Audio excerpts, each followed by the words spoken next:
ഷാജഹാൻ, കുട്ടനാട്ടിലാണ് ഈ ഒരു വിഷയം ഏറ്റവും പ്രധാനമായിട്ടുള്ളത്. താങ്ങുവില കുടിശ്ശിക ഏത് വിഷയം വന്നാലും അത് സംസ്ഥാന സർക്കാരിനെ കുറ്റപ്പെടുത്താനുള്ള അവസരമായി അവിടെ പ്രതിപക്ഷം ഉപയോഗിക്കുന്ന ഒരു സ്ഥലം കൂടിയാണ്. ഇപ്പോൾ ഈ പൈസ കിട്ടുമ്പോൾ ജനങ്ങൾക്ക് സത്യം ബോധ്യപ്പെടുന്ന ഒരു സാഹചര്യം ഉണ്ടാകുന്നില്ലേ?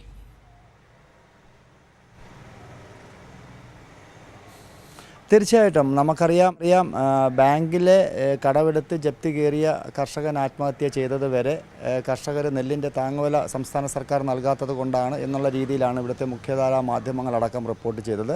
പക്ഷേ ഇപ്പോൾ അത്തരത്തിലൊരു കേരളത്തിലെ പ്രമുഖ പത്രത്തിൽ തന്നെ അവരാണ് നിരന്തരം ഇത്തരത്തിൽ സംസ്ഥാന സർക്കാരിനെതിരായിട്ട് പണം നൽകുന്നില്ല, സർക്കാർ കർഷകരെ കൊല്ലുന്നു, ഇത്തരത്തിലുള്ള വാർത്തകളൊക്കെ പ്രചരിപ്പിച്ചത്.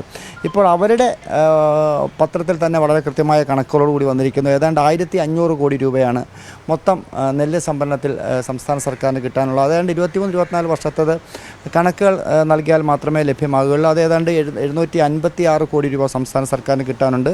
എന്നാൽ 2019 മുതൽ സംസ്ഥാന സർക്കാരിന് കേന്ദ്രം നൽകാനുള്ള തുകയാണ് 852 കോടി രൂപ. ഇത്തരത്തിൽ വലിയ ഒരു തുക സംസ്ഥാന സർക്കാരിന് നൽകാനുണ്ട്. സാധാരണഗതിയിൽ ഈ തുക നൽകിയ ശേഷം സംസ്ഥാന സർക്കാരുകൾ കർഷകർക്ക് പണം നൽകും. അതാണ് കേരളത്തിലെ നമ്മൾ പൊതുവെ കുട്ടനാട്ടിലൊക്കെ കണ്ടുവരുന്നത്.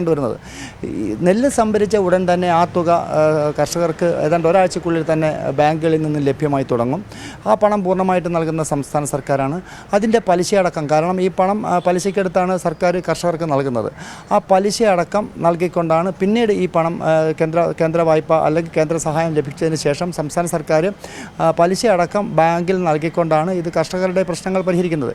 ഇത്ര വലിയ ഒരു സഹായം നമുക്കറിയാം, ഇന്ത്യയിൽ ഏറ്റവും കൂടുതൽ നെല്ലിന് സംഭരണ വില നൽകുന്ന ഒരു സംസ്ഥാനം കേരളം മാത്രമാണ്.